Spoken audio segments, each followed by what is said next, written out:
Beginning, the treaty and the bride. The peace ceremony was supposed to end a war that had burned across the stars for 2 centuries.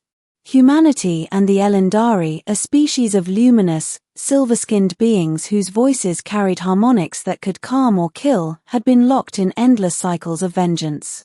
Millions dead, planets glassed, and no one could remember who fired first.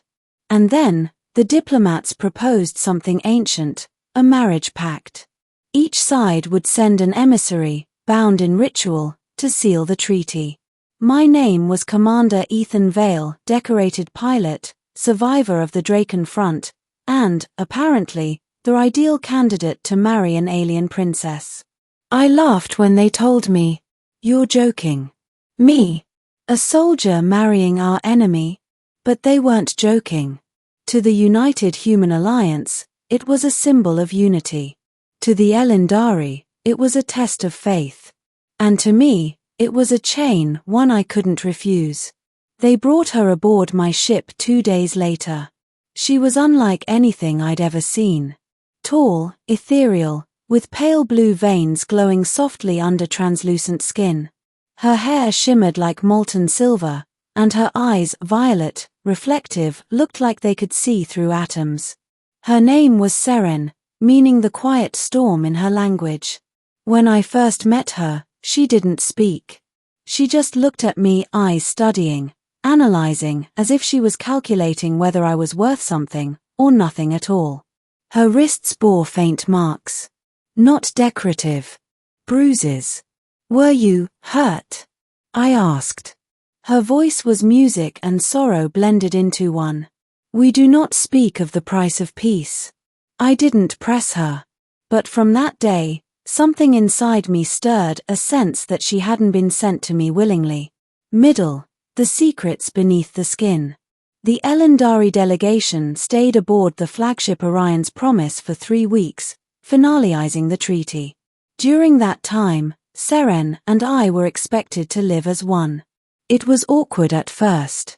She kept to her quarters, meditated in silence, and barely ate. I learned that Elendari absorbed light, literal solar radiation, as nourishment. I would sometimes find her standing near the observation dome, bathed in the pale glow of distant suns. One night, I approached her there. "You can't keep avoiding me," I said. "If this treaty means anything, we need to at least understand each other." She turned slowly, violet eyes reflecting starlight. "You wish to understand?" "Yes." She stepped closer, close enough that I felt the faint hum of her energy field. "Then understand this. I am not what they told you. I am not a bride. I am a burden." I frowned. "What does that mean?" But she didn't answer. Instead, she placed her palm lightly against my chest. A tingle ran through my entire body like static mixed with warmth, and suddenly, I felt her. Not physically, but mentally. 1,000 fragments flashed across my mind, memories that weren't mine. Burning cities. Falling ships. A woman surrounded by scientists. Pain. Screams. Then, silence. When she pulled away, I was shaking. "What did you just do?" I demanded. "I showed you the truth," she whispered. "But your mind cannot yet hold it." That night, I couldn't sleep. I dug into classified archives, bypassing firewalls that would have me court-martialed if anyone found out. And buried deep within UHA intelligence files, I found her name, Seren of Elender Prime, last of her bloodline, rumored to be the result of a forbidden experiment. An experiment to create a living weapon. Her people, it turned out, were not just diplomats. They were dying. Their world's core was collapsing, and they turned to science and bioenergy manipulation to survive. Seren was the outcome, a being who could channel stellar energy through her body, capable of leveling entire fleets. But something went wrong. She became unstable, unpredictable. Her creators, her own people, sealed her power and exiled her.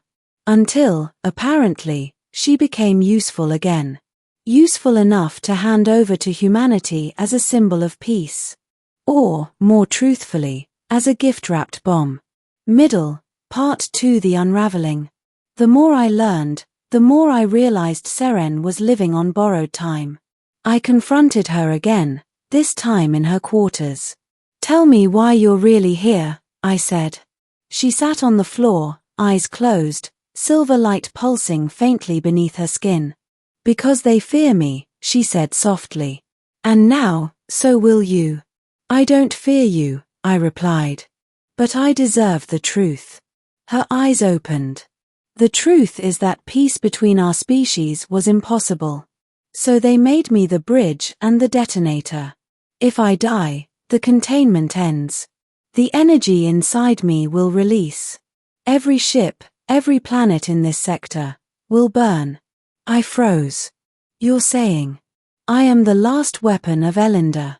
They called me bride so you would lower your guard." For a long moment, silence hung between us.